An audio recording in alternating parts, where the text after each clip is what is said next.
On tonight. I am Kristen, your leadership enthusiast. I always like to call myself a leadership enthusiast because I love everything leadership. And it is still Love Month. And we are talking about relationships this month. We're talking about that tonight. We are going to unpack relationships. And thank you for joining me for Women Leaders Walk the Talk, where we simply just try to amplify the voice of women leaders. That's the simplest definition of why we're here, why this platform is created. And so this is another night of being able to support that. And like I said, I'm your leadership enthusiast and your host for tonight. And no, you're not seeing things. I know you saw that we were going to be talking about relationships, and it's not Valentine's Day. And it's not Groundhog's Day in play tonight either, right? We're not going to keep reliving February 14th, but we are still going to celebrate and recognize Love Month. We're talking about relationships. It is the 24th, not the 14th, but I also want to interject. I had an amazing February 14th. I don't know about you, and not because I have a significant other. It just was a good day of reflection about love, about relationships. And I actually took my 14-year-old, I took her to dinner at her favorite restaurant. So I wanted to make sure she got all the feels and the good love as well. And so I just wanted the good feels to continue. So here we are tonight, about to have all the good feels, and possibly, I think we're even going to probably get our toes stepped on a little bit tonight. And you're probably saying, how are we going to experience both, right? You came here for the good feels. But you know, when you get the truth, and the truth sometimes doesn't always feel good. I want us to have a mirror moment tonight where we are looking at ourselves, where we're having some reflective moments of how we handle our relationships and how we lead at the same time while we are managing through those relationships. And so as we talk about tonight, we are going to speak with authentic and from genuine spaces. And we are going to, guess what? We're going to do it with love. So drop your comments in the chat tonight, audience. We want to hear from you all. We want your questions. We want to hear your amens, because I'm sure there are going to be some amens tonight. So we have, and we just want to have some amazing dialogue. So when we think of relationships, we typically think of intimate relationships, those non-platonic relationships. Some people call it married folks, maybe. Down here in the South, we say the married folks. Lovers, maybe couples, whatever you call it, though, relationships, even outside of intimacy, are the core of to all interactions with human beings. We need relationships to thrive. Full transparency, I need relationships to thrive. I need that human engagement. And even the most introverted person needs to have relationship, right? The most extroverted person, even the folks that are stuck in between, the ambiverts, they need relationships.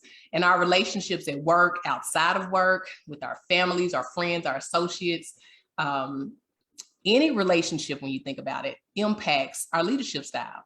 Yes, they impact our ability to effectively lead.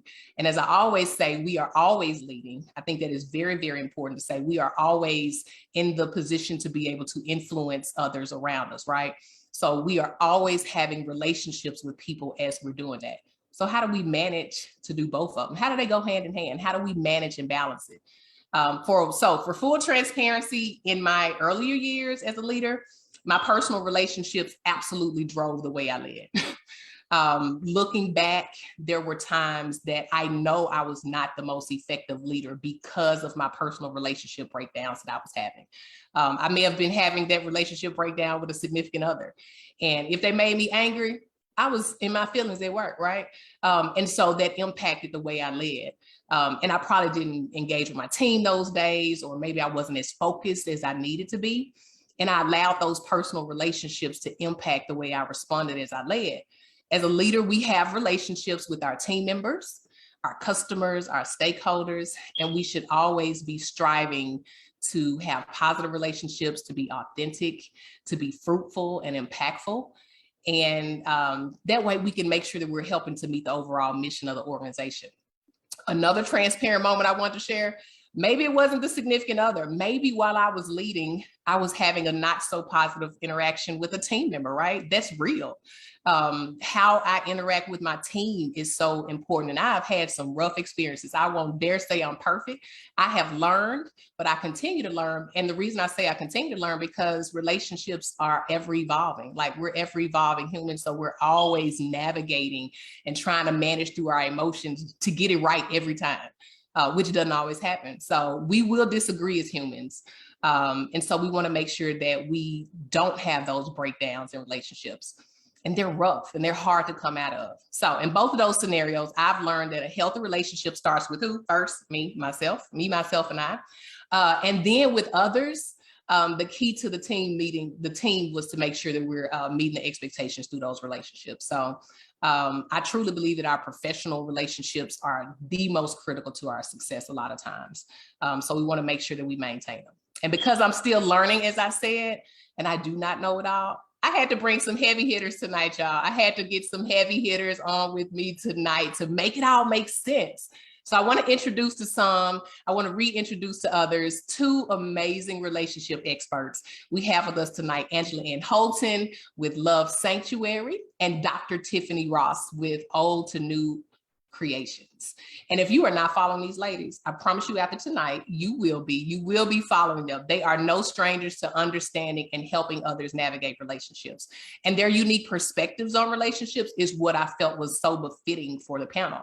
And it's going to be good. It's going to be good tonight. So more importantly, though, they are leaders in their respective spaces, and they are intentional in helping to improve the lives of those that they influence. They are not just talking, but also living out and leading by example, what it means to be an effective leader. So that's why I got you all on tonight. Hello, Dr. Ross and Angela. How are you both this evening? Wonderful. Amazing intro. Yes. Good deal, good deal. I'm so excited. So I talked about my February 4th. We'll start there. How did you celebrate February 14th? This is really funny. I don't remember. I'm like, that was a good night. Because every day is Valentine's Day for me. And I really try to institute that in my clients, my students, that every day is the day for love. Every day is the day for strengthening your relationships and pouring love into yourself. So I really don't remember what I did. But I know it was probably a good day. I think we were snowed in, maybe. I truly don't remember. But, you know, I think that I like the idea of celebrating Valentine's Day. If it's a day that we need to focus on love, it's great. It's a cutesy holiday. But I just want people to remember it's a cutesy holiday. That's all it is, right? It's a cutesy holiday. Don't take it any deeper than that. But I wanted to add, not only is February Valentine's Day, the month of Valentine's Day, it's also Heart Awareness Month. So it's like literally anatomically taking care of your heart, which is the highest electromagnetic organ in your body. So you're taking care of it anatomically and physically, but you're also taking care of your heart spiritually in the month of February and every month, because from that place, everything flows, right? From the heart. So. Oh, that was fast. We got there fast. Like, no, but I love it. That is deep. And I never even thought about the physical piece of it, right? It is the cutesy holiday, but the core, the heart, the physical response. Oh, that is good stuff. That is good stuff. What about you, Dr. Ross? Absolutely. I actually stayed home. I hate going out on Valentine's Day just because I feel like it's so monopolized. And I'm like you, Angela, like I feel like every day should be a day to spread love. And so we stayed home. My husband and I had dinner at home. He cooked dinner for me. And my children, actually, we kind of exchanged gifts on Valentine's Day, but I don't have all boys. But they are always intentional on bringing their mother, because I have two older boys that are college age, and then I have two small boys, but they're always also intentional on showing that love. So that's what we did for Valentine's Day. We just stayed home and we just loved on each other. I love it. And I love the habit that they are, claiming right now at such young ages. So that is awesome. So I like to do things different every show, but there is one thing that I absolutely never change. I ask the same question at the top outside of what did you do for February 14th? But if you could describe leadership in one word, absolutely one word, what would it be and why? Oh, that's a good one. I think I would describe it as servitude. And I say that because to be a leader, you first have to set that example. And a part of setting that example for me is serving. Like you have to be intentional on loving and serving the people, number one, that you're called to, but also the people that are working alongside with you. So that's the word that I would say, servitude. I love it. I'm going to say a two-part one word, and it would be self-integrity. I think that any type of leadership, whether it's leading in your relationships, leading in your business, goes back to how do you lead your own life? How do you live your own personal empowerment and integrity? Are you in truth and authentic with your word to yourself? How do you lead your own life? So I think before any leadership in any other facet of our lives starts with self-leadership in our own life. Sorry. No problem, no problem. You know, it's actually an alarm set, not to be a Debbie Downer, but my grandmother transitioned last month at 5:11 p.m. And so at 5:11 p.m. every day, I just take like a moment of silence for her. So just 5 seconds. If we did 5 seconds for her, that'd just be amazing for me. Oh, let's do it. Yeah, absolutely. That's so special. My mom passed in August, so thank you. Yeah, just give thanks to her every day at 5:11. I love it. I'm here in this moment with you. Thank you, ladies. So yes, I believe leadership starts with personal and self-integrity. Love it, love it. So tonight, I'm hoping that we get to build, right? I want to build on what relationships look like. I want to build on a sequence that allows us to really work on becoming great at managing relationships. So we'll talk about relationship with self, we'll talk about relationship with others, and then relationship as leaders. And just basically all things leadership, right? But we're going to build on it in that way. So I mentioned earlier that the most important relationship begins with self, starts with the individual. So in your experience, how have you found it most effective to build a relationship with self? And is that even a thing? Yeah, you want me to go first, Tiffany? Sure. I think we have to get comfortable with spending time with ourselves intimately, and not be so quick to want to fill up our time with companionship outside of ourselves. It's finding companionship with self. Can you be in your own company, in your own thoughts? A lot of us run away from ourselves because we can't sit in our own thinking. We can't sit in our own pain and discomfort. So really beginning that relationship with yourself is sitting still with yourself, being comfortable with who you are, flaws, imperfections, and all of it. And releasing the need to judge any of it and just be in the presence of it. Because before you can strengthen relationships with other people from a place of not scarcity and lack and judgment, it's about reaching that self-acceptance, that self-validation. And hey, I like who I am just by myself. It's relaxing in the aloneness. I love it. I love it. You also reminded me, don't judge me. I have a 14-year-old. You made me think about the TikTok, and I can hear a reel what you're saying. I like myself, right? And that is so key. It starts there. I always talk about self-awareness or confidence, and how that really penetrates in the way we, react after that with other people. So I love it. Thank you for that. How about you, Dr. Ross? Absolutely. And if I could build from that, I feel like the foundation, and you said this too in the beginning, Kristen, that our relationship with ourselves sets the foundation for every relationship that builds from it. And I feel like, and with a lot of the clients that I see, that when you do not treat yourself well, you attract other people that do not treat you well. Whether that's a job, whether that's a career that you're going into, people that are around you, it's almost like you attract people that also don't treat you well. So I told my clients, like, you set the foundation for how someone else will treat you. So it's imperative that you take that time, spend time with yourself, like Angela just said, spend time with yourself, find out what you don't like and what you do like. And if you can't sit with yourself, then that's a clue that there's some other things going on there. So that root cause that y'all gave, like, I never thought about. There are times in my life where I can think about, I was always going, I'm always making sure I'm here, I'm with this person, but I'm sitting here asking, like, was there something that I was avoiding about myself that I needed to internalize and to work on? And I told y'all's toes are gonna get stepped on tonight. I just want to put that out there. I love it. I mean, like, that resonated with me on so many levels. So perfect. We often tell ourselves that we want to be the healthiest that we can. We will pay our personal trainers. We'll go to Planet Fitness and the like and let them have all of our money all year round in the hopes of being more physically healthy, right? We cook at home, specifically because of the pandemic. That's one reason, but we cook at home or we choose healthier options so we can be healthy. We even go to our annual medical checkups for preventive maintenance because we want to have healthier living and longer term living. But what about our relationships? How can we improve the chances of having healthy relationships with others? That's the question. Invest in yourself when it comes to relationships. First and foremost, you hear, I'm going to speak specifically to women because that's the audience I work with largely is, there's a lot of bemoaning about singleness and when am I going to meet someone? But are you willing to do something different? If we do the same thing over and over again, we're going to net the same results, right? Which is the definition of insanity, expecting something different to come when you're doing the exact same thing. If your relationships are not working out, do something differently. Hire a coach, work with Dr. Ross. There are tools to learn how to be better at relationships. Choosing a partner, being in any type of relationship is one of the most important decisions we make in our lives. But yet we spend no time in understanding a relationship or setting ourselves up for success because you acquire skills for it. Relationship success requires relationship tools.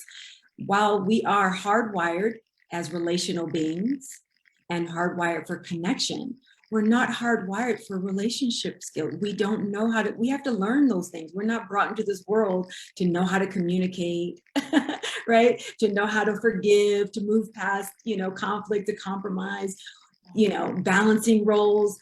We've got to learn those skills. And so be intentional about learning the skills that are going to set you up for greater relationship success. Don't throw caution to the wind and just say, I'm just going to wing it, which is what most of us are doing because we're not reading books or instructional manuals at all about how to be better in relationships. And we think just because we're human and we have these desires, which is, it's normal to want to be in love and have companionship and connection. We think that we've got it figured out, but we don't. So we learn how to eat better. We learn how to make smoothies and learn how to take supplements. But when it comes to relationships, and women will go year after year after I'm not dating, I haven't dated in 5 years, and still won't invest or try something different to attract differently. Like Dr. Ross was saying, you've got to do something differently within yourself to attract differently. That's so good. That's so good. And I love when you said intentional because relationships are intentional. No good relationship happens without you putting in some work. Now, I steer away from saying hard work because we got this notion that relationships are supposed to be hard work. And I absolutely disagree with that. I feel like if your relationship is hard work, then there are some other things going on there because relationships aren't hard work, but they do take work. And so you have to be intentional. I love it. I love it. The thing I got from that is treating it like it's a discipline, just the same way we study finance. Like, how can I get my money? I'll hire an advisor. I'll read Bloomberg. I'll do whatever it takes for me to figure out how to get my coins right. But what am I using for tools outside of going to Bumble? And those are tools too. Those are apps, right? But those long lasting foundational tools. So if we looked at relationships as a discipline, for those who are wired that way, I could see how I got some changes to make. I do. I have some changes. What about, did you have anything else, Dr. Ross? Yeah, and I think the changes that we also have to face too. Like I see a lot of women that's in relationships over and over, and they're just not working. And I think you said, Angela, you have to be willing to try something different. But I think it goes back to also looking inward. Like if there's something that's you're always attracting the same people, and you're going in these same cycles over and over, and they're not working. Then there's some you got to start looking inward first, and then start looking at those patterns. Like, well, why am I attracting the same person? Why am I always getting guys that are no good or whatever? Look, why are you doing these things? So we have to really sit with ourselves and be intentional about looking inward as well. We keep landing back at the core of self. Always. The core of self. I just wanted everybody to catch that, the core of self. I love it. So y'all remember Ray Charles? I love Ray Charles. And he would always say, you got the right one, baby, right? That was his song. I always remember him by that. And when we talk about relationships, we obviously want them to be sustainable, right? We want the right one. We are looking for the right balance, the complements to us, right? So how do you tell people how to recognize when they have the right relationship? How do they know it's working? That's a good question. I know, it's really good. Yeah, that's a really good one. I wasn't sure where you were going with it. Well, I think we have to get clear on what our values are. And, that goes back to dating with intention, right? Are you just going out willy-nilly, just hoping to find just, a person or are you being intentional about aligning your values? And the clearer you get on who you are, and you write down those, let's say 10 core values, and then you choose maybe eight of those, 80%, that are your non-negotiables. They are your baseline. They are the lowest of your standards you would ever go. And if you don't have that framework, or at least an idea of that model, you'll just, you don't have a strategy. There's no plan in dating. You're just out there just trying to connect. And you could spend a lot of wasted time, as Dr. Ross said, attracting the wrong partners. But if you go out there with values and you find that someone aligns with your core values, there's no perfect person. They're gonna have something else that's missing. But the core values that are important to you, and you're in sync and conversation with those things, and you've built mental and emotional connection, because the physical can come so many other ways, and we don't need to lead with the physical chemistry. So if you've got the values aligned, and you can have conversations around those things that are, maybe things that are misaligned and kind of can reach a compromise, I think you're setting yourself up for a healthy, sustainable relationship. And then of course, the physical chemistry has to be there, but you can get there through aligned values, shared interest, compatibility, and mental and emotional vulnerability and intimacy. So for my audience, y'all drop values in there so y'all can come back and remember values. Put it in the comments. I already dropped mine in the comments. I'm gonna come back as a note. Core values, absolutely, making sure that we're on the same page. Yeah. What about you, Dr. Ross? If I could add something to that, and that's respect. Because I don't think, we know this, we're not going to always agree, but we should agree on our core values, and we should be able to disagree respectfully, because there are going to be disagreements, but it also comes back to respect. Can I respect the person that I'm with, and are they respecting me, and is it coming through with how they're treating me, and in their language, and the things that they're not doing, or the moments when we're just with each other and we're not saying anything? Like, is the respect still ruminating from each other? Well, reciprocated is a better word. Reciprocated. I like that. Respect, reciprocating, absolutely. When it comes to leading others, though, how would you describe the importance of relationships in respect to leadership? Oh my goodness, that's a really good one. You said, how would I describe the importance of respect? Or the importance of relationships in respect to leadership. Yep. Mm-hmm. Well, I don't think you can lead. I hear this quote. I don't know if you guys ever heard this quote, but that if you're taking a walk and no one's behind you, then you're just taking a walk. But if you take a walk and someone's following you, then you have become a leader. So I think the person or persons that are behind you, that are looking up to you, that are following your lead, that they should value your word enough and trust your word enough that they respect and have that bond, even if it's not a good relationship, but they still should have some respect enough to follow your lead. That ties back to your word you gave us when we talk about servitude, right? People want to see that you have them in mind, right? To even want to create that loyalty, to want to be able to follow you. So perfect. Absolutely. Perfect tie back. Yep. Can you repeat the question for me, please? Absolutely. How would you describe the importance of relationships in respect to leadership?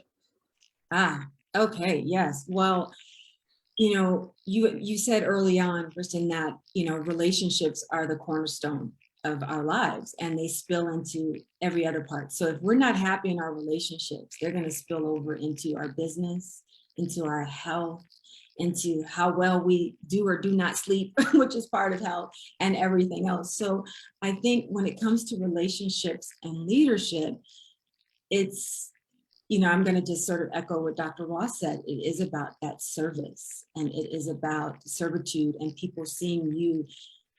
Leaders don't have everything figured out. But I think that is the vulnerability and the admission that we make for ourselves, is that we don't have it figured out. Having confidence is about being able to admit when you don't have confidence or when you have fear. It's not about saying you never have it. It's about, hey, I'm really nervous here. And I think people that are in relationship or following you need to see that you're human, need to see that you don't have it all figured out, and that you're vulnerable. Vulnerability is so downplayed in our culture, and it's not welcomed and invited enough. And women, vulnerability is our rite of passage. It's who we are. It's the fabric of being able to receive. And so as leaders and in relationships, I think people need to see that leaders have vulnerability, that they can lead with vulnerability and lead with discomfort, lead with uncertainty. That's the word I want, uncertainty. And yeah, I think servitude is a huge word. And I think that vulnerability and the admission of imperfection and fear is a huge part of leadership and relationship. Yeah, we started talking about vulnerability. I immediately went to, she is taking the Band-Aid off of that right there. Because that is such a moment of like just transparency, just willingness to be completely open and let people see you for who you really are in every vein. So yeah, thank you for ripping that one off. So let's move into the sexes, right? They say women are from Venus and men are from Mars. Statistics, you can go research it tonight, have shown that this is true, and it's no less true in the workplace. We're going to go to the workplace. What have you found to be the most fruitful professional relationships between men and women? Like, what kind of strategies or approaches are most effective for men and women to interact in the workplace and have solid relationships? Oh, in the work, I mean, I'm a solopreneur. I mean, I have a team, but yeah, me too. I don't work with men in my industry. So, and then prior to doing this work, I was selling real estate in New York City, which was, the firm I was with was predominantly women. There were some men there, but many of them, there were a lot of gay men as well. So I don't know if I can really effectively answer that in terms of the professional place, but I do think that I will say this: men are from Mars, women are from Venus. Powerful allegory or analogy. I mean, it's true. I've done work with Dr. John Gray. He's come and spoken to my course. He's written the book, Men Are From Mars, Women Are From Venus. And there are things about us that just are biologically, inherently different. They're just different. They're just different, not right or wrong, just different. And we're just hardwired in what is our predominance in our hormone levels. Men have biologically more testosterone, and there's meaning behind that. Women biologically have more estrogen. However, in leadership positions and in roles where we are entrepreneurs, where we're managing and delegating and problem solving, we're in our masculine energy more often. And so a lot of times that masculine energy when we're at work comes over and it spills into our partners. If we're with a masculine partner, then we're two masculine people showing up, which is when the woman needs some time to drop into her femininity. And so I just want to add, even though I don't work with men in the business and the professional sector, is to encourage women that your masculine energy is powerful and it works in the boardroom, but your feminine energy is also just as powerful. And being feminine doesn't mean weakness, but there is a softness to it. And there's a relaxing in it and an allowing in it and a less pushing and striving that you can still get what you want and what you need done in a different way than having to push and fight against the masculine energy. I like it. Just use both parts. Love that. I love it. Yeah, use both parts. What about you, Dr. Ross? I love that. And I'm like you, I'm a solopreneur too. And I haven't worked a lot with men in leadership. But from my experience in working and seeing men in leadership is the competition, is that, if you have to be confident in who you are, your abilities and what you bring to the table. And also recognizing that it's not a competition.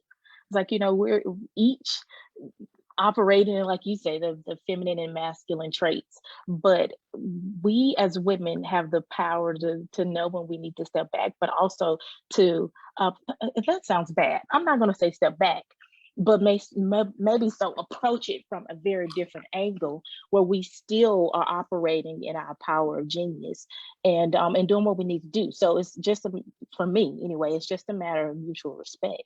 Yeah. Now I'm from the South. I'm from the South, so we still battle a lot of sexism and, and classism and racism and stuff down here. So it's a little bit different with that down here. Can I add to that? I wanted to add, I don't know if you've heard the terminology mansplaining. Oh, Yes, girl. we do a whole session on that, like seriously, but absolutely, I've heard of them. I hope that they're, I'm going to do a post about this soon on social media because, that is one of the things that we, Dr. Ross, you just mentioned sexism, and it's a sexist type of behavior. And men don't realize that they're mansplaining. They don't realize that in a way it's condescending to us and we feel like we're being treated like children or that there's ineptitude, that we can't figure things out on our own. And so I read something recently that said, if men want to, because if you tell them that they're doing this, they may not understand it. But the way for them to understand it is to ask them, if a man asked you the same question or came to you for the same solutions, would you do the same level of explaining to them as you do to a woman? And that's some of the paradigms of sexism that we've got to break and shift, that men feel like we can't figure things out on our own. And most times when we're coming to you with something, it's not for you to solve the problem. It's to just have a sounding board. And modern day men talk too much. And no, it's true. And they are hardwired to be listeners, and women are hardwired to be the talkers, the communicators. There's a reason why we relish and delight in communication, community, because that is our predominant energy. You have men now that are on dates with women and they're doing all the talking, not asking the questions and explaining things. And when men over explain things to me, I'm glad they're on the phone because my eyes were just like rolling all over my head. It's just like I got you 5 minutes ago. Like, oh, understood 10 minutes ago. But that's a good one. I've had my experiences with mansplaining, and it is you have to be savvy in the way you approach it, but because there is a correction that can happen, right? And you don't have to be the next swerving, lady in the room to make it make sense to them, right? But there is a strategy. There's a way to help them see it. But like you're saying, it can't be told to them that it may be happening this way. A lot of times it's the action that has to let them see, if nothing else, how great you are and how you respond without needing the mansplaining, right? So I love that. I love that. How does a leader keep a team motivated and the relationship cohesive among team members? Like, what's the best way to keep a team motivated? I would say encouragement. I'm really big on encouraging.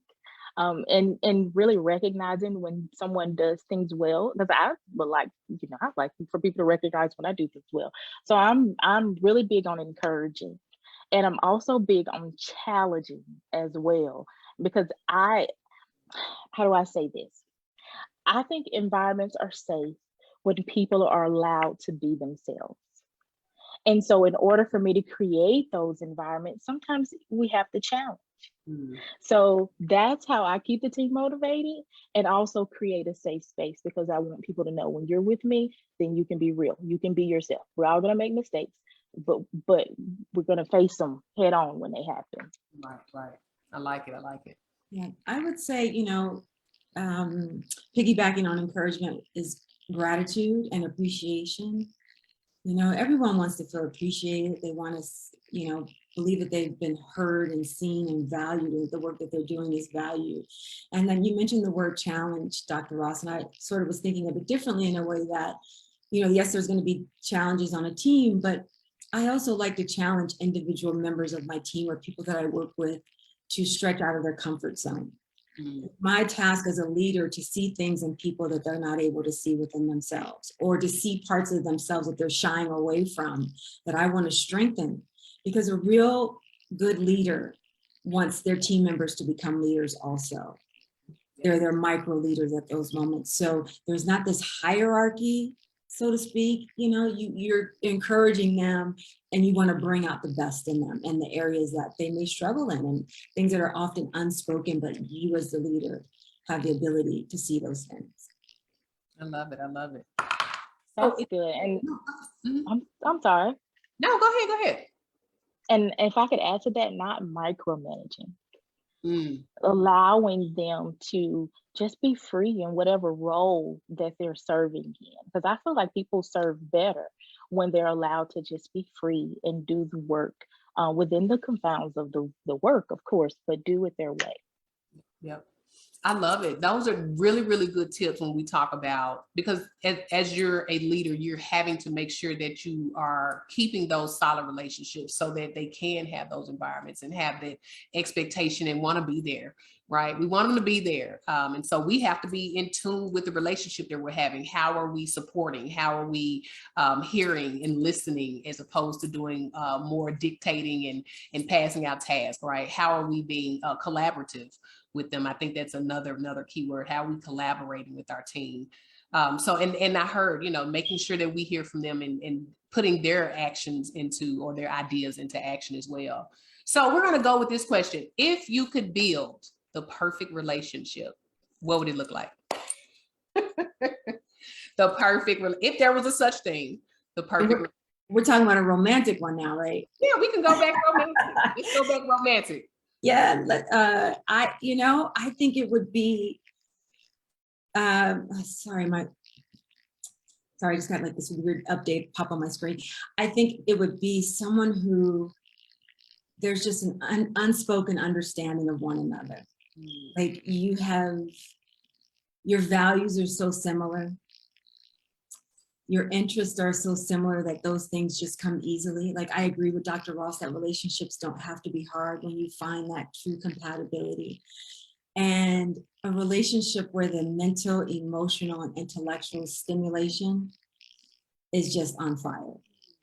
Because really, to me, that has the greater potency than the physical. The physical is there, but what heightens that potency is the mental, emotional, and intellectual stimulation. And so I believe in the slow burn, getting to know someone intimately, emotionally, and let that burn into something else, because those big fizzles sizzle very quickly too. So that's fun. About my college love, and hopefully he's not on here. He might be on he may watch it later. But I thought he was so unattractive. I'll use that word. I thought he was so unattractive when I first met him. I was like, I hope he's not on here. No, he's heard the story. I thought he was okay. But as I spent more time with him, I found out he was one of the most intelligent men that I had come in contact with up until that point, right? And so intellect is one of my things. Like, oh, if you are smart, you can get my fuel to burning, right? And so I learned to be more attracted to him just by the intellect. So I just love the way you spoke to, like, you've got the physical piece, right? But all of that changes, right? I don't look like what I looked like then when I met him, and I won't look like, this, 20 years from now, knock on wood, I won't, or hopefully I will, but, there'll be some changes. But the internal, the mental, the psychological, those things are more long lasting, and they matter, and they really get you through those hard, tough times, those challenges that you talked about, Dr. Ross. So I love that. And if he's listening, yeah, you were all that back then, because I found out you were smart. No, but I love that. It made me think about the correlation. Go ahead, Dr. Ross. I don't think I would add anything other than the element of spontaneity and having fun. I mean, you pretty much crafted, ideal person. But that's the only thing that I would add to that, because I like to have fun, from time to time, and do things that are outside of the box.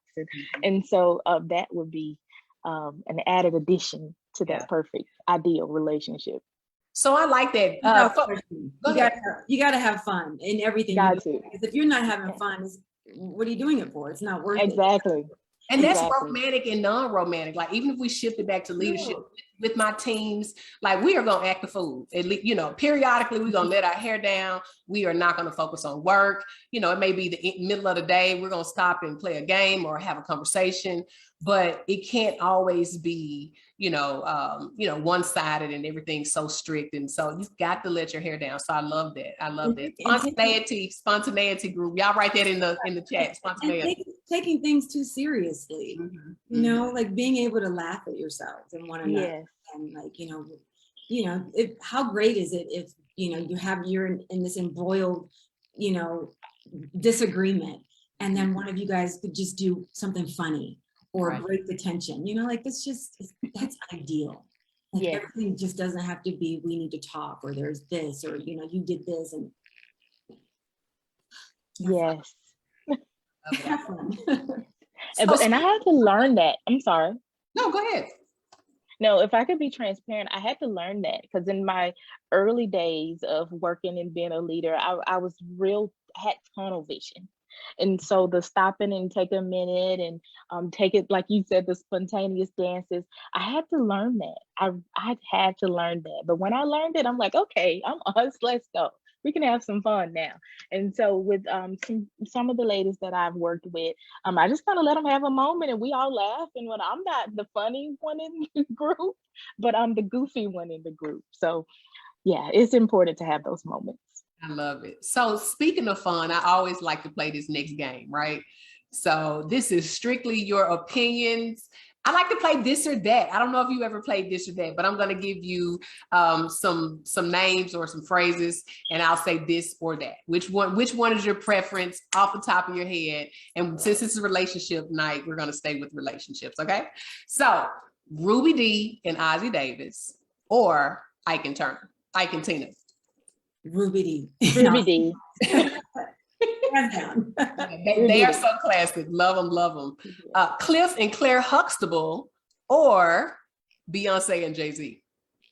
Cliff and Claire. Cliff and Claire. Oh, thank y'all. My daughter, we played this game last night. She went with Beyonce and Jay-Z. They are a powerhouse. You're powerhouse. They are. Nothing classic and relatable like Cliff and Claire Huxtable. Absolutely. Okay, so Oprah and Stedman, or Rose and Jack from Titanic. Oh, Rose and Jack from Titanic. Rose and Jack. Absolutely. Rose and Jack from Titanic. Yeah. Jack. Oh, I cry every time. Like, you know, I just watched it over the holidays. That was real love. That was real love. And I honestly was like, I don't think I've ever experienced this before because I don't know if I could have, right? But that is real. That was some real love, heartfelt love. And I feel like they were real people. And they were real people, but watching them on screen, I felt like they were them. It wasn't just, it was good. All right, last one, Sandy and Danny from Grease, or Forrest and Jenny from Forrest Gump. I don't know much about Sandy and Danny, but I'm sure I don't want to be Forrest. I'm go with Forrest. That's such a good one though, because the way he was so endearing, the way he loved her, Forrest Gump, and I'm gonna go for that one. And she finally started to see him. She did. You know, she made all those bad choices. Yeah, and she did. But they had you know why she started to see him? She started to see him because she started to see herself. That's like so when good. She was able to get past herself and who she was trying to be all those years, or just didn't know who to be. She finally saw what was perfect for her. Like, and they had a solid friendship all those years. So I would definitely go for the two of them.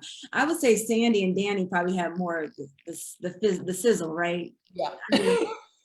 Yeah, they were more the sizzle. Grease lightning, but yeah. Dr. Ross, I'm gonna challenge you. I need you to go check out Grease. Yeah, I'm gonna have to go look at it. It's a classic film. I like, if you like musicals, it's a great film for that as well. And they had a little dynamic, like you said, more of a sizzler kind of relationship. Yeah. So if you could share one tip that you want to make sure we absolutely walk away with tonight. Maybe we've covered it, maybe we haven't covered it, it doesn't matter. But one tip that everyone needs to leave with tonight, what would it be? Just one? Come on, you can, we got time. You can give us whatever you want to make sure we walk away. I want to first drive the point home again about leadership. If you want to have more successful dating relationships, have stronger self-leadership of your own life. Whatever's lacking in your dating life, see how that's lacking as a mirror reflection in your own life. The other part of that is become the partner that you're seeking. Right? What characteristics and values are you looking for in someone else? And how do you measure up to those things that you're asking for someone else to be and holding that standard for them? Turn the mirror to yourself and become those things and attract from that place, because that's the energy you're putting out. And last but definitely not least, and the most important, is love yourself first. And you are enough already, starting today with where you are, the extra pounds, the less zeros in the bank account, wherever you are deserving of love. So love yourself first and then seek love from someone else. I love it. I love it. I don't even know if we touched on becoming the partner you want to have. That is tough because our expectations are usually so high for everybody else.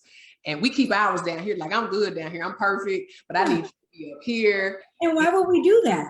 why would we want less and expect less of ourselves? Yeah. But we want someone else to, we hold them up to a higher standard. What is that saying about our own self-leadership and our relationship with ourselves? That we're okay with mediocrity, with like falling below the bar with ourselves and that's the equation that's off, and why women are attracting relationships that are not healthy and happy, because you're not holding yourself to the standard you're holding someone else to.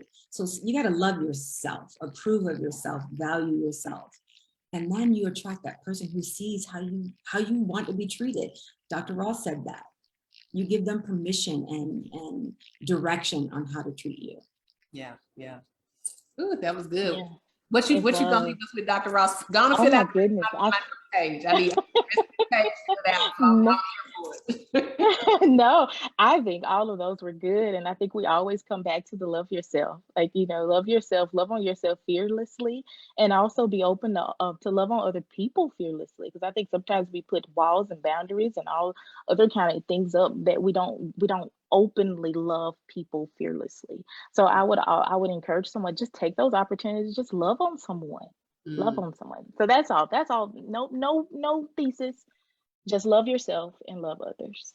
But that's a mouthful. Like maybe you didn't say it with 1,000 words, but like that is a mouthful just to love yourself, right? That is a task in itself. So I think all of that was so beautiful, so beautiful. So you all came on to support the Women Leaders Walk the Talk and to support and lend insight to the viewers tonight, the viewers tomorrow, because this is staying up for who knows how long, because I want to make sure this message continues to resonate to the audience. But how do we in turn connect with you? I know how to inbox, I know how to drop a DM and an email now, but how can our audience connect, support, and just really continue to gain insight from what you all offer through your services and your expertise?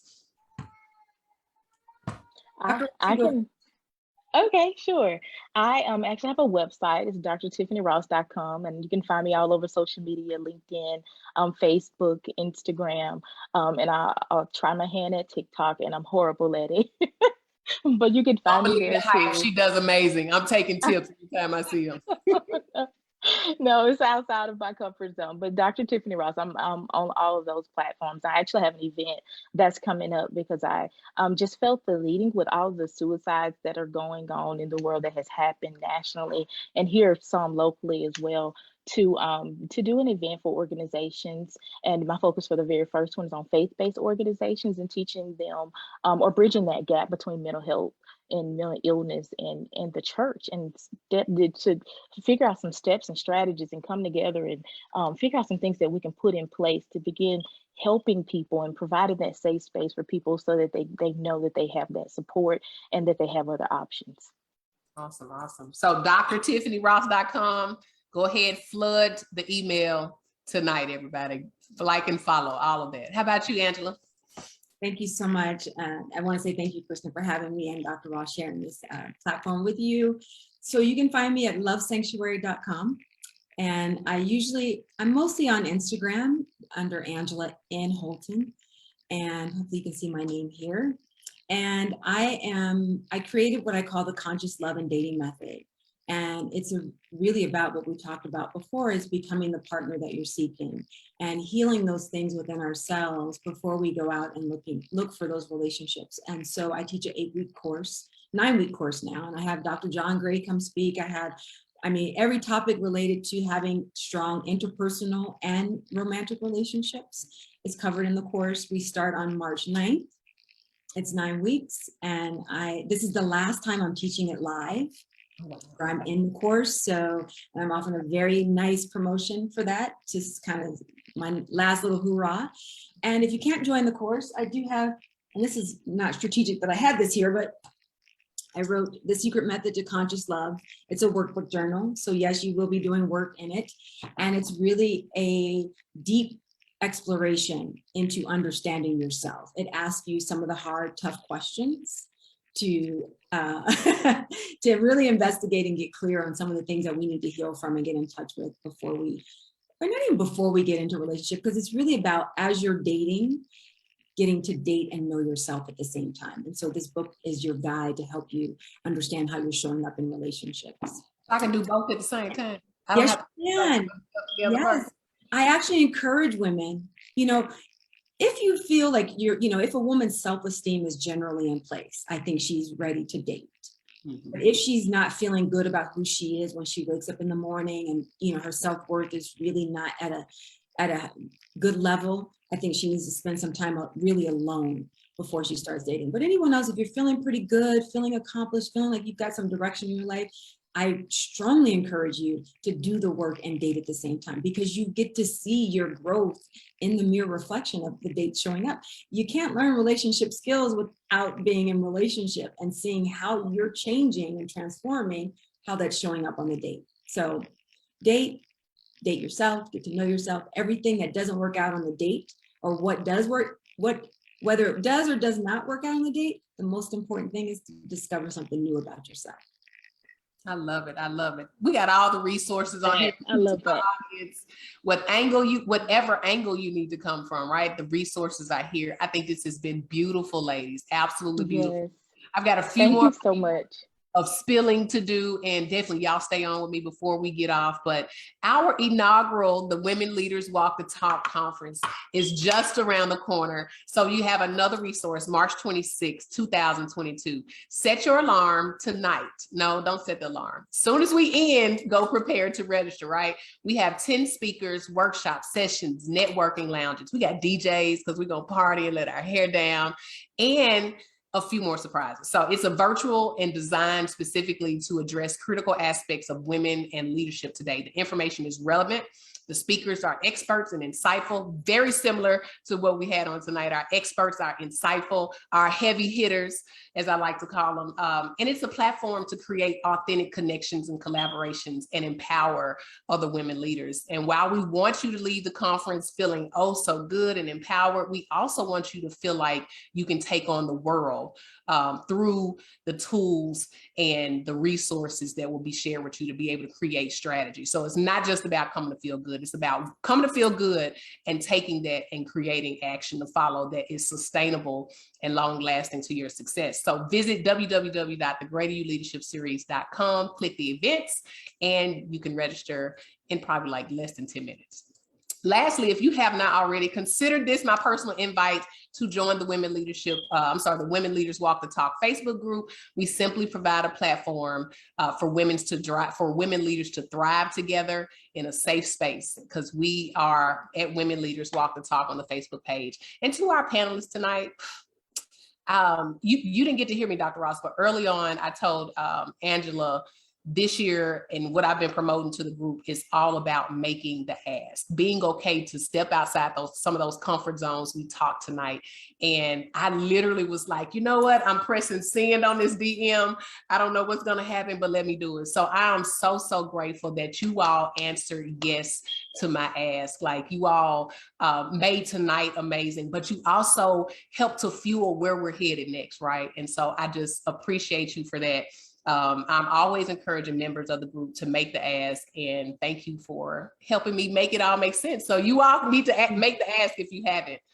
To our guests tonight, our newbies and those who are returning, thank you for taking the time out of your schedules to explore women, leadership, and relationships with us tonight. Your comments and the insight in the chat have been valuable, will continue to be valuable. And so also make sure you share. So make sure you share this as well. We'll be back in April with another panel discussion, because we do this every other month. So stay tuned for the Save the Date. And as always, have an amazing rest of your evening. And as I always say, let's lead. Thank you so much.